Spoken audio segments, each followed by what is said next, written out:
¿Qué tal, chicos? Vamos a hablar el día de hoy del equilibrio ventilación-perfusión.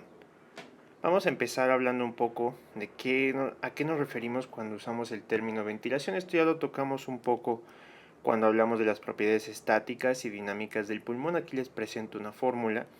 Y lo que vamos a ver aquí es que la ventilación total va a ser dependiente del volumen de aire que se inspira durante un ciclo respiratorio, dividido entre el tiempo que dure ese ciclo respiratorio. Sin embargo, esto no es muy informativo, entonces vamos a expresarlo en términos de conceptos que ya hayamos visto previamente. Entonces nosotros recordamos que durante un ciclo completo donde se lleva a cabo una inspiración y una expiración, lo que vamos a estar manejando nosotros en el pulmón se llama volumen corriente. Este volumen corriente corresponde aproximadamente a medio litro de aire, 0.5 litros. ¿Qué tanto en una unidad de tiempo, por ejemplo durante un minuto de volumen corriente vamos a movilizar nosotros? Va a ser dependiente de otro parámetro que va a ser la frecuencia respiratoria. Y entonces la frecuencia respiratoria va a ser un parámetro que va a ayudar a entender qué tanto volumen corriente manejamos durante un minuto. Y entonces la frecuencia respiratoria normal va a oscilar entre 12 y 20 respiraciones por minuto. Cuando nosotros estamos por arriba de 20, nosotros le vamos a llamar a esta frecuencia respiratoria taquipnea. ¿Sale? Taquipnea, por ejemplo, se observó muy frecuentemente como uno de los predictores más tempranos de COVID grave. Una taquipnea mayor a 30 era indicativo de una progresión muy rápida de la enfermedad. Por el contrario, cuando nosotros tenemos una frecuencia respiratoria menor de 12, nosotros lo que tenemos es una bradipnea. En intoxicación por barbitúricos, nosotros podemos observar que una respiración menor de 12 respiraciones por minuto va a indicar un proceso de bradipnea. ¿Sale?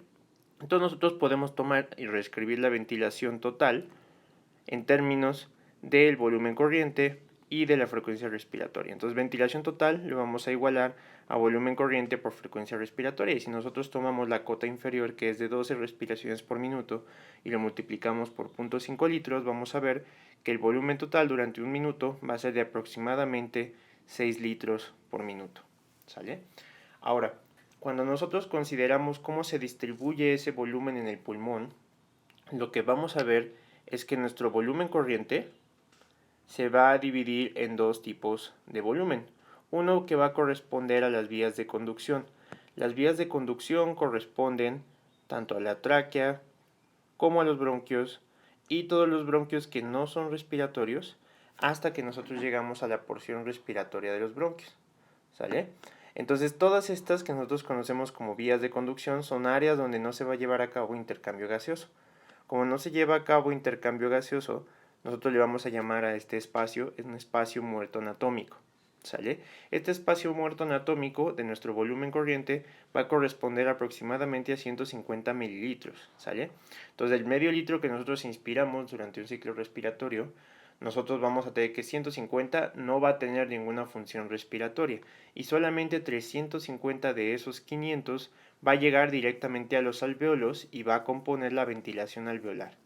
Si nosotros multiplicamos este volumen por las 12 respiraciones que hemos observado durante un ciclo respiratorio, vamos a ver que aproximadamente de los 6 litros, 4.2 litros por minuto van a corresponder a la ventilación alveolar.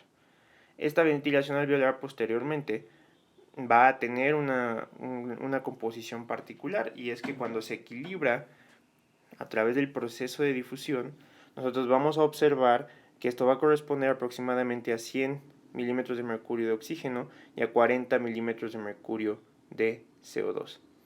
Entonces recordamos nada más que la fracción inspirada de oxígeno atmosférico es de 21% y la fracción inspirada de CO2 es de 0.03%. Entonces, el aire fresco que se inhala durante una inspiración va a tener una composición de 21% de oxígeno y de aproximadamente 0.3% de CO2. Entonces, cuando entra esta cantidad de oxígeno, una porción va a quedar atrapado en el espacio muerto anatómico y otra porción va a llegar a los alvéolos. Posteriormente, el oxígeno se va a empezar a consumir debido a que va a ingresar hacia la circulación y va a regresar CO2. Ese CO2 se va a combinar con el oxígeno que predominaba. Y entonces ahora sí vamos a tener la composición que había comentado hace un momento, que es de aproximadamente 100 y 100 de oxígeno y aproximadamente 40 de CO2. Posteriormente, durante la expiración, se va a sacar una porción de aire que va a tener 350 mililitros de aire mixto, que va a tener esta composición de 100 milímetros de mercurio de oxígeno y 40 milímetros de mercurio de CO2, y una porción del aire fresco que se había quedado atrapado en el espacio muerto anatómico, que va a tener un predominio de oxígeno. Entonces el esfuerzo neto va a ser sacar CO2, ¿sale? Y ahora durante el siguiente ciclo respiratorio metemos aire con predominio de oxígeno y se repite el mismo proceso. Entonces cuando nosotros expiramos aire, nosotros vamos a sacar más CO2 del que ingresó. Esto es porque es el CO2 que se produce por metabolismo, y siempre vamos a meter una mayor cantidad de oxígeno. Cuando nosotros vemos qué tanto dependen estos niveles de oxígeno y de CO2 de la ventilación alveolar, lo que vamos a ver es que conforme aumenta la ventilación alveolar, o sea, entre más ventilamos durante un minuto, esto pudiera ser una mayor frecuencia respiratoria, por ejemplo, nosotros vamos a observar que la presión parcial alveolar de oxígeno va a aumentar. Entonces, a más ventilación alveolar, mayor la presión parcial de oxígeno que vamos a ver en los alveolos. Conforme más ventilación alveolar, menor la concentración de CO2 que vamos a ver. Esto explica por qué durante la taquipnea, en la cual aumentamos la frecuencia respiratoria y por ende tenemos mayor ventilación alveolar, se va a perder CO2. Esto es porque como se elimina el CO2 durante la ventilación, lo que vamos a tener es que se va a ir perdiendo CO2 con mayor rapidez, se va a equilibrar más rápido y la concentración de CO2 en sangre va a bajar. Esto va a tener una implicación fisiológica en la que, como ustedes recordarán, como se pierde CO2, se pierden protones y esto causa una alcalosis respiratoria. Uno de los problemas que conlleva la alcalosis respiratoria es que conforme baja la PCO2, esto va a estimular a los vasos sanguíneos cerebrales a generar vasoconstricción. Los vasos sanguíneos cerebrales se vasodilatan con CO2. Entonces, si baja el CO2 durante una taquipnea que ocasiona alcalosis respiratoria, esto va a ocasionar vasoconstricción de los vasos cerebrales y esto puede causar que las personas que desarrollan alcalosis respiratoria pierdan la capacidad de mantenerse concentradas, se sientan mareadas y eventualmente pues pierdan el estado de conciencia. ¿Sale?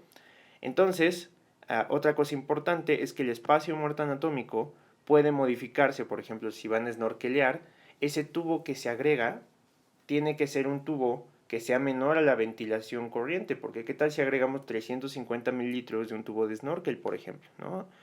Entonces ahora, como nosotros 150 de por sí de lo que inhalábamos era espacio muerto, si le agregamos 350 de espacio muerto ahora durante una ventilación normal, nosotros vamos a estar solamente inhalando espacio muerto, porque el aire se va a quedar tanto en el snorkel como en el espacio muerto anatómico y no va a llegar aire fresco a los alveolos.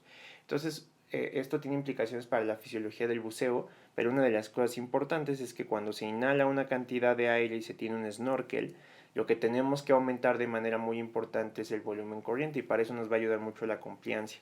¿Sale? La otra cosa es que también puede aumentar la resistencia de la vía aérea dependiendo de qué tan largo y qué tan ancho sea el tubo. Entonces, en la fisiología del buceo, que no vamos a cubrir en este curso, pero que es muy interesante, se tienen que tomar en cuenta todas esas consideraciones. ¿Sale?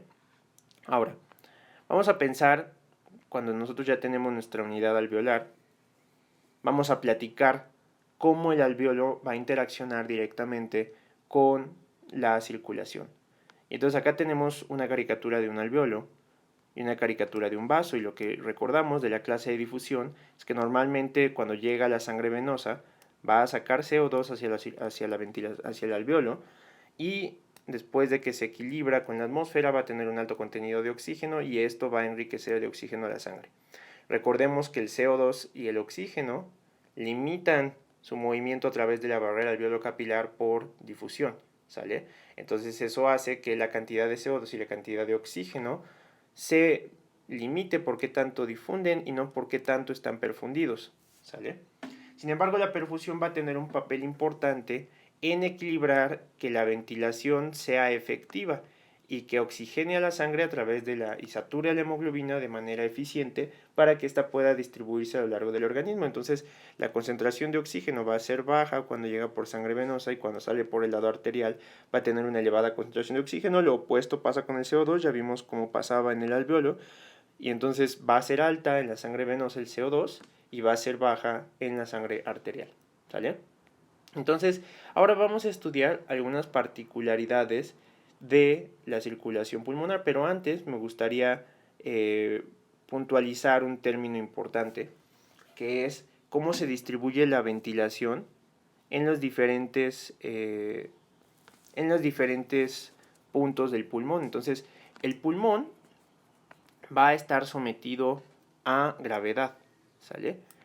Entonces, la base del pulmón no va a tener la misma influencia gravitacional que vamos a tener con respecto a los ápices. Entonces, cuando nosotros hacemos una inspiración y hacemos la presión intrapleural potencialmente más negativa, debido a que tenemos todo el peso de los pulmones, las bases de los pulmones no van a poder generar presiones intrapleurales tan negativas como los ápices de los pulmones, y esto tiene implicaciones para la ventilación, ¿sale? Entonces vamos a ver que cuando vemos la distribución de la presión barométrica, cuando nosotros estamos en los ápices, estos van a tener una presión considerablemente más negativa que las bases, ¿sale? Entonces esto va a considerar algunas diferencias en cómo la presión intrapleural puede modificar el volumen, ¿sale? Entonces, cuando nosotros tenemos una elevada presión intrapleural, nosotros nos vamos a encontrar en esta posición de esta curva presión-volumen. Y lo que esto significa es que por un cambio de presión intrapleural, los cambios en volumen no van a ser tan importantes, mientras que en las bases va a ser al revés. Un cambio pequeño de presión intrapleural va a tener un cambio importante de volumen. Eso implica que las bases van a tener mejor ventilación que los ápices. Entonces, debido a la influencia gravitacional, nosotros vamos a tener mejor ventilación alveolar en las bases pulmonares que en los ápices pulmonares. Y esto va a tener algunas implicaciones también con cómo se va a llevar el equilibrio con la irrigación. Entonces, ahora vamos a platicar un poco de cómo se lleva a cabo la circulación pulmonar. La circulación pulmonar tiene algunas peculiaridades que la hacen diferente de la circulación sistémica.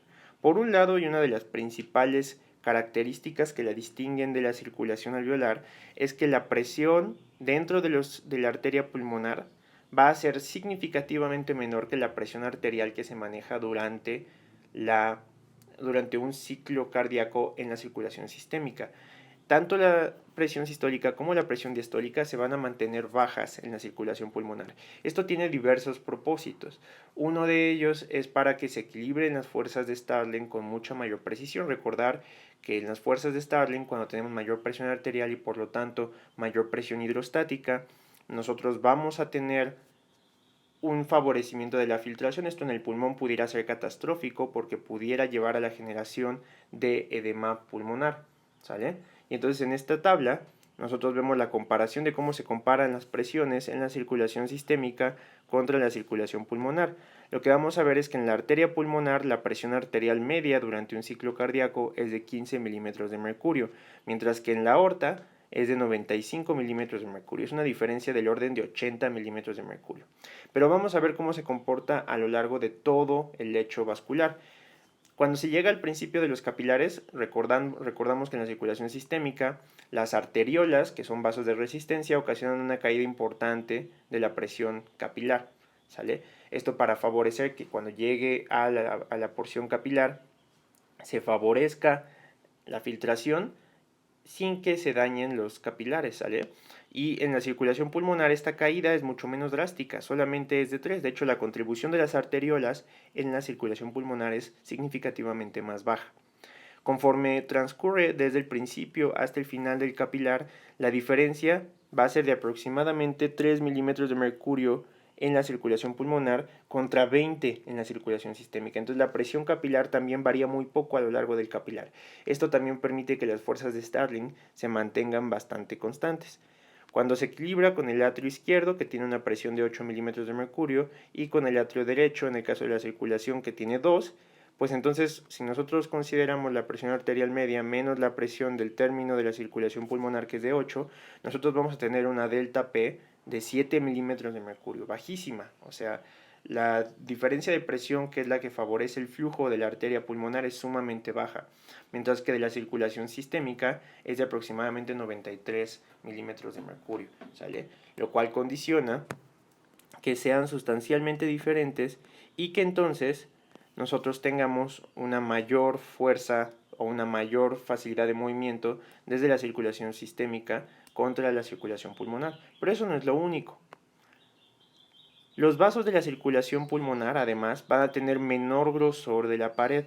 Esto es debido a que los vasos de la circulación pulmonar van a tener un papel importante, y esto lo habíamos comentado cuando hablamos de las propiedades o de la fisiología del pulmón, y es que van a buscar que a través de un menor grosor de la pared se tenga una mayor compliancia. ¿Qué quiere decir compliancia? Que cambios en volumen induzcan cambios más pequeños en presión. Entonces lo que buscamos es que la circulación pulmonar funcione como un almacenamiento de volumen para el ventrículo izquierdo. Entonces va a almacenar volumen y esto va a permitir tener un reservorio para algunas instancias donde se aumente de forma súbita el gasto cardíaco, como durante el ejercicio, ¿sale? Entonces la mayor complianza va a permitir que funcionen como vasos de almacenamiento y que estos vasos de almacenamiento permitan que los pulmones puedan tener un reservorio circulatorio para que esto transcurra durante un ciclo cardíaco, ¿sale? Entonces ahora vamos a ver cómo se comportan nuestros capilares durante un ciclo respiratorio. Como durante el ciclo respiratorio nosotros estamos teniendo cambios de presión, estos cambios de presión van a actuar de manera importante sobre los vasos pulmonares. Nosotros vamos a categorizar dos tipos de vasos pulmonares: aquellos que están en directo contacto con los alvéolos, a los cuales vamos a llamar vasos pulmonares alveolares, y los que están en contacto con otras estructuras que no son directamente alvéolos y les vamos a llamar extraalveolares. Una característica importante que van a tener los extraalveolares es que se van a influir de manera muy marcada por la presión intrapleural. Recuerden que durante el ciclo respiratorio, durante la inspiración, la presión intrapleural se vuelve más negativa. Eso va a hacer que se presionen todas las estructuras vasculares. Por ejemplo, durante una maniobra de Valsalva, que ocasiona una presión intrapleural negativa, recuerden que la maniobra de Valsalva es cuando se puja con la glotis cerrada. Esto aumenta la presión de todos los vasos en el tórax. En el caso de las venas, que son muy sensibles a los cambios de presión, esto va a movilizar una gran cantidad de volumen y puede aumentar el retorno venoso y por lo tanto aumentar la contractilidad.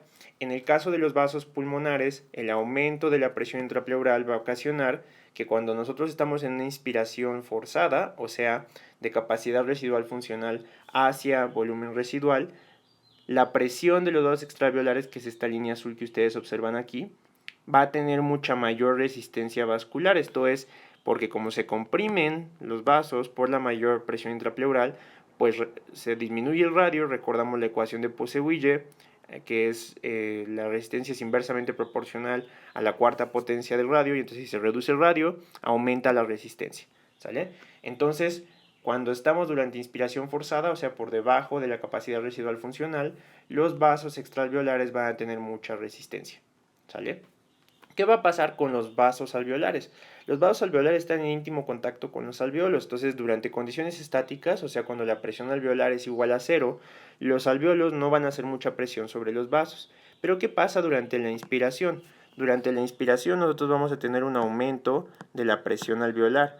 Y este aumento de la presión alveolar va a ocasionar una expansión de los alvéolos, y esta expansión va a comprimir a nuestros vasos.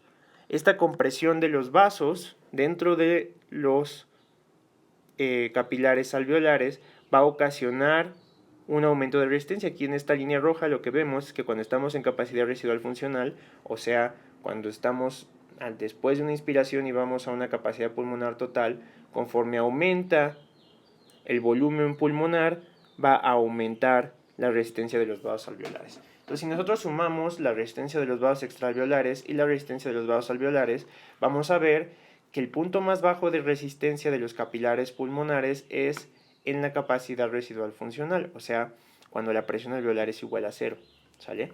Y entonces vamos a ver que va a aumentar durante la expiración y va a aumentar durante la inspiración. Entonces, uno de los puntos óptimos de equilibrio para estos vasos va a ser precisamente en la capacidad residual funcional. ¿Sale? Entonces, ahora vamos a explorar un poco otro concepto importante de la circulación pulmonar, que es su capacidad de reclutamiento. Una de las condiciones importantes que va a tener el pulmón es que va a poder reclutar vasos sanguíneos en función de conforme los vaya necesitando durante el ciclo respiratorio. Entonces aquí tenemos una gráfica muy interesante. Si nosotros recordamos qué pasaba en hemodinamia de los vasos que no eran pulmonares, conforme nosotros teníamos un aumento de presión o de presión arterial media, nosotros veíamos un aumento de resistencia. ¿Sale? Eso era lo observado en los capilares pulmonares, en los capilares sistémicos. Pero ¿qué pasa en los capilares pulmonares? Pasa algo muy interesante.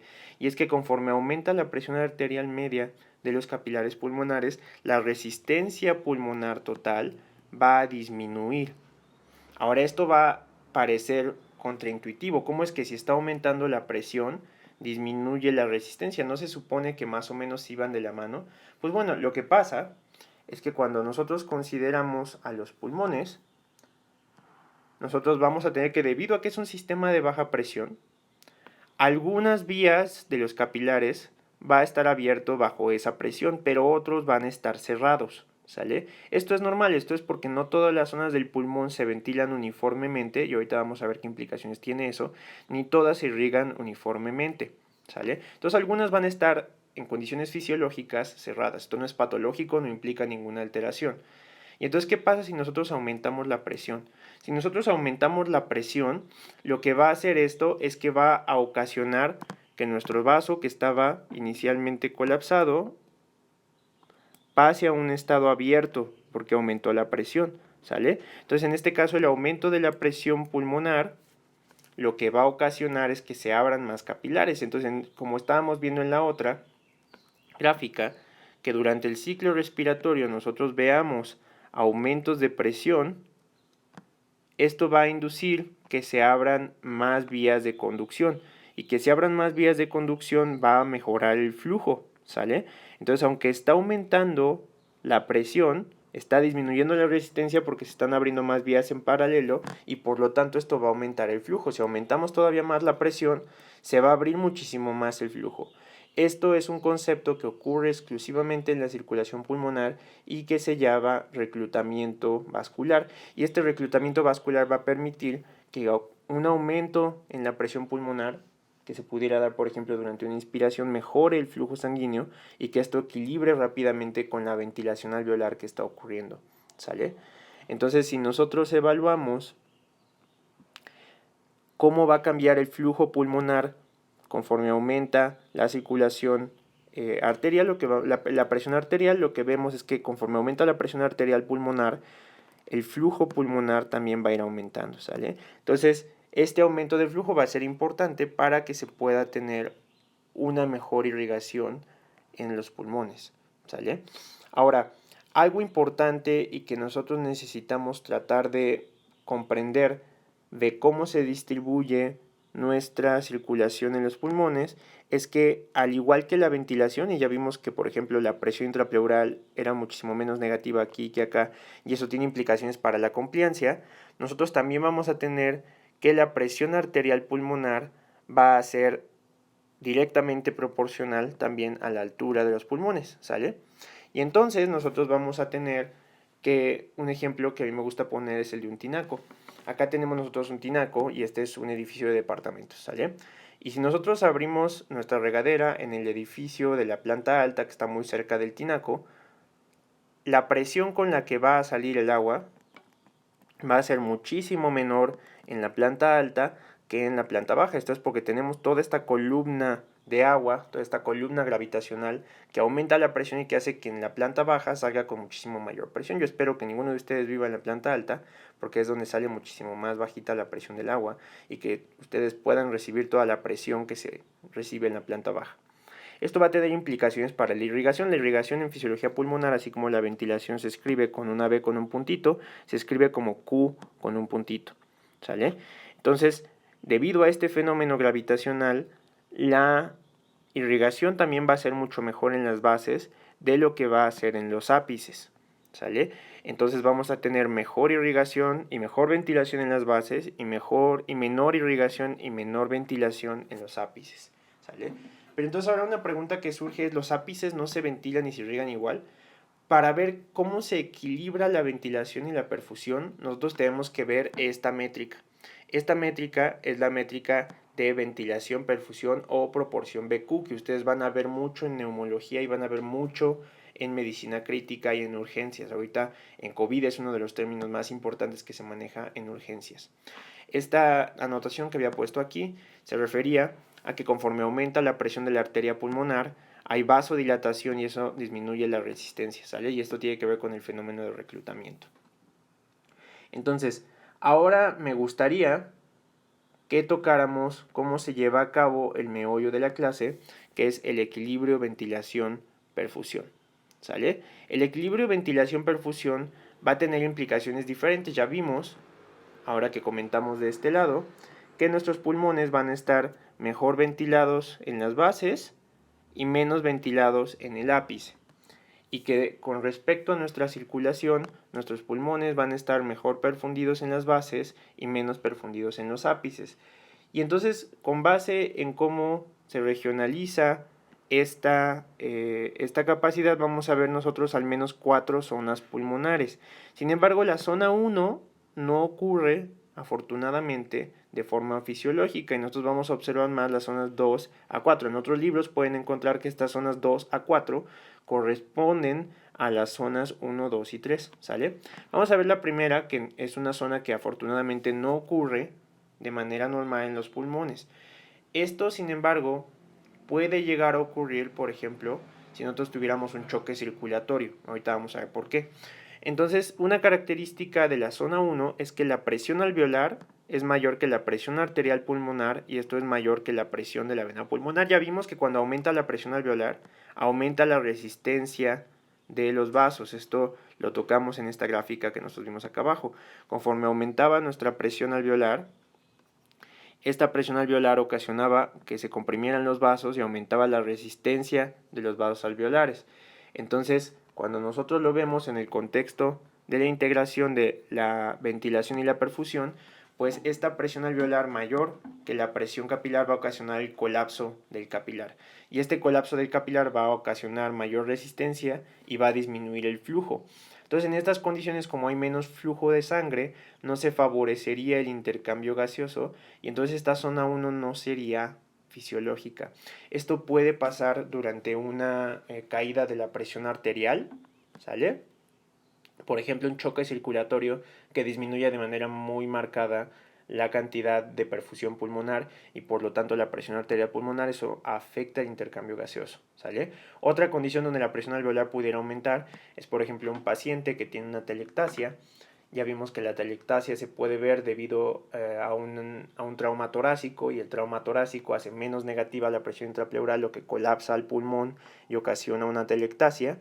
Y entonces para reinflarlo se puede administrar oxígeno a alta presión, lo cual se llama presión positiva de la vía aérea, y esto puede aumentar la presión alveolar y la presión alveolar puede ocasionar colapsos en algunas regiones del pulmón de la presión arterial. Sobre todo esto pudiera ocurrir en la zona 1, que tiende a ser más frecuente en los ápices. Sin embargo, esto no ocurre de forma fisiológica. Lo que ocurre de forma fisiológica van a ser estas zonas 2 a 4. La zona 2 va a tener una característica muy importante, que es que la presión de la arteria pulmonar va a ser mayor que la presión alveolar y esta a su vez va a ser mayor que la presión de la vena pulmonar, ¿sale?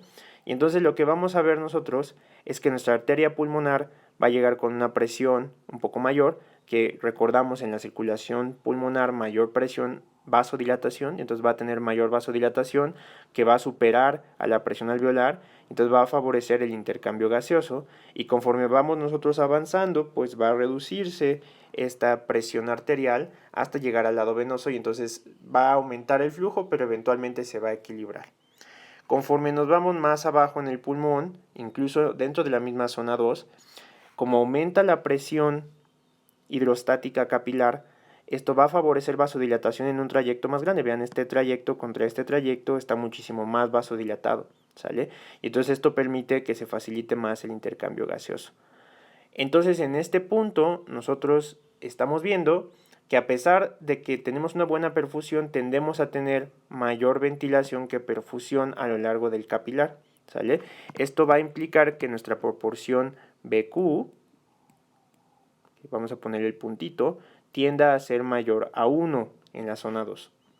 ¿Qué pasa en la zona 3? La zona 3 tenemos ahora mucho mayor presión y entonces nuestra presión de la arteria pulmonar va a ser mayor que nuestra presión de la vena pulmonar, la cual va a ser mayor que nuestra presión alveolar.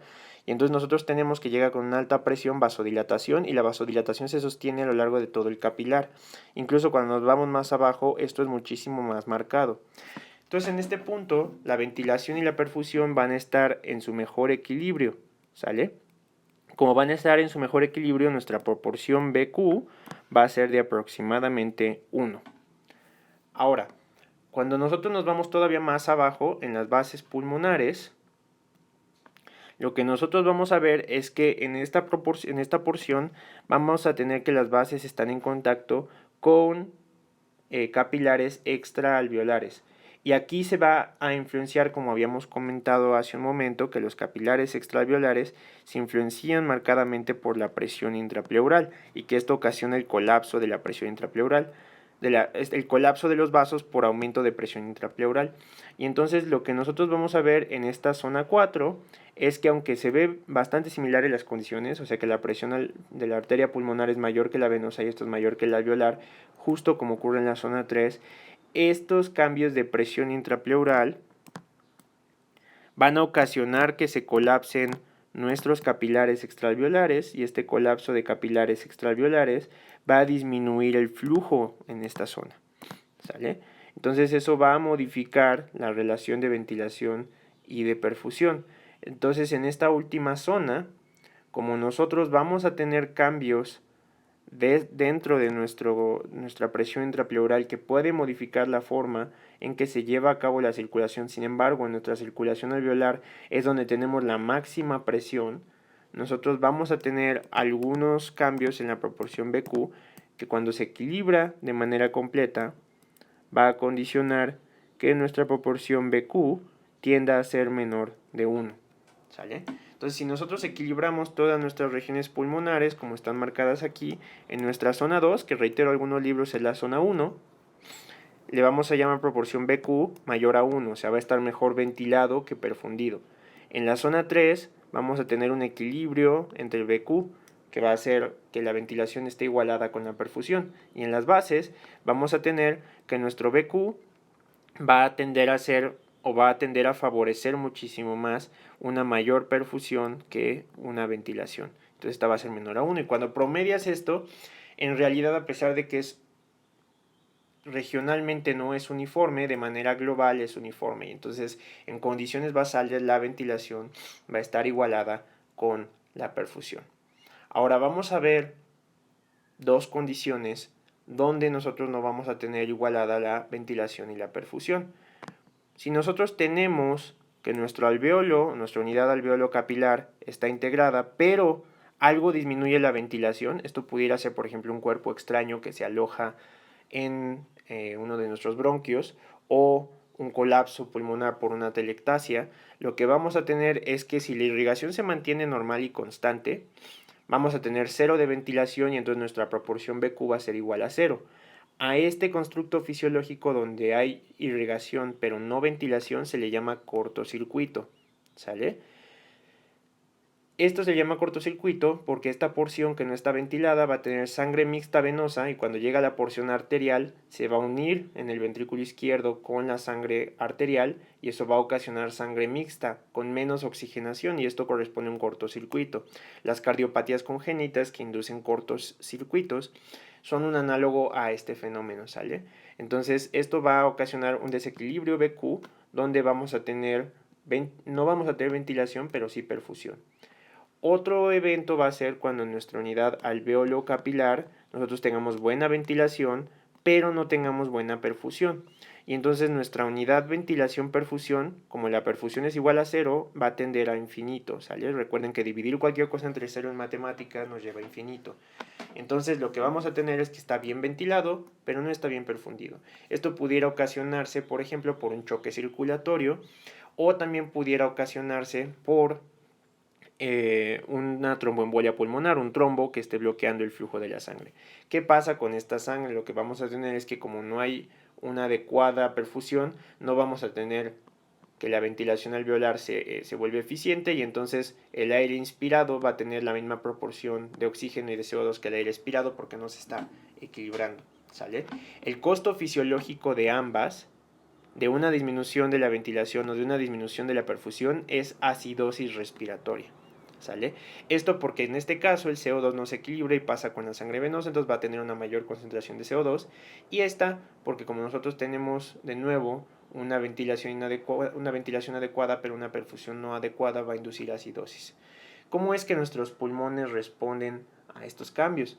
Vamos a ver primero el escenario del espacio muerto anatómico. Entonces aquí tenemos buena ventilación pulmonar, pero no tenemos circulación. Entonces aquí este es un modelo donde detenemos totalmente la perfusión de los alveolos y aquí tenemos que se equilibra correctamente, ¿no? Entonces aquí llega nuestro aire alveolar, se mete el oxígeno, se sale el CO2, nuestro aire después sale con una mayor concentración de CO2.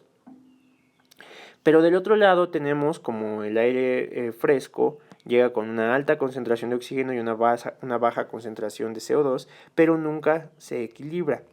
Entonces nuestra proporción BQ va a tender a infinito. ¿Qué va a hacer nuestro pulmón para compensar? Pues va a decir, si el aire aquí sí se está intercambiando, pero aquí no, voy a hacer que el aire no llegue acá. Y entonces lo que se hace es que induce broncoconstricción. La broncoconstricción disminuye el flujo de aire hacia nuestro pulmón que no está bien perfundido y entonces eso disminuye la proporción de este BQ infinito, ¿sale? Y entonces otra cosa que pasa es que los neumocitos tipo 2 que estaban en este pulmón, como ahora hay broncoconstricción y no reciben bien oxígeno, van a disminuir la proporción de surfactante. Y al disminuir la proporción de surfactante va a hacer que sea menos compleante y entonces este pulmón va a tener retroceso elástico y se va a hacer más chiquito, no va a colapsar, ¿sale? Solo se va a hacer más chiquito y va a prevenir que haya más flujo de aire acá. Recuerden que cuando esto disminuye su volumen por la ley de Laplace, requiere mayor presión para mantenerse abierto y el flujo de aire se va a favorecer hacia ese otro pulmón. Entonces la adaptación fisiológica cuando hay una interrupción del flujo sanguíneo es broncoconstricción y disminución de la producción de surfactantes. Esto es para que la ventilación se eficientice y se vaya hacia regiones que estén muchísimo mejor ventiladas, ¿sale? Ahora, ¿qué pasa en el otro escenario cuando nosotros lo que tenemos es, por ejemplo, un objeto extraño alojado en un pulmón y disminuye la ventilación aunque la perfusión está bien?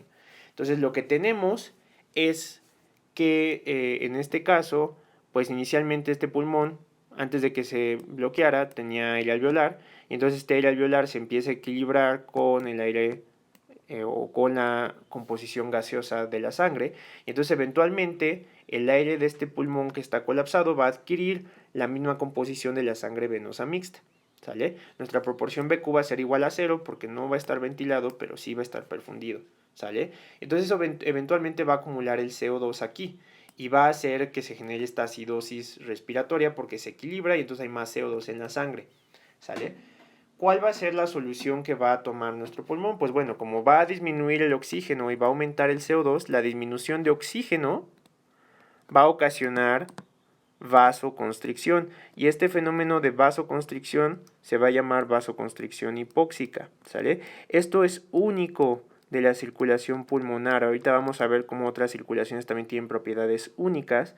Pero la vasoconstricción hipóxica es una característica de la circulación pulmonar que es esencial. ¿Por qué? Porque eso va a redirigir el flujo sanguíneo hacia zonas que estén mejor ventiladas y no hacia zonas que estén poco ventiladas. Aquí es un ejemplo muy extremo donde es todo el pulmón. Pero pensemos en zonas alveolares y entonces acá tenemos, por ejemplo, un alveolo y acá tenemos otro y este alveolo va a tener su irrigación aquí y este alveolo va a tener su irrigación aquí. Y entonces, si este alveolo por alguna razón interrumpe su ventilación, el flujo sanguíneo se va a redirigir hacia el que está bien ventilado y este se va a vasoconstricir por hipoxia. Eso va a permitir que se mejore la perfusión de las zonas que están bien ventiladas y se disminuya la perfusión de zonas que no están bien ventiladas. Entonces esta adaptación de vasoconstricción hipóxica es muy importante para favorecer el equilibrio BQ. ¿Sale? Y ahora, cuando nosotros tocamos cómo esto influye en enfermedades pulmonares, vamos a recordar que hay dos tipos de enfermedades pulmonares, que son patrones que se pueden discernir en una espirometría.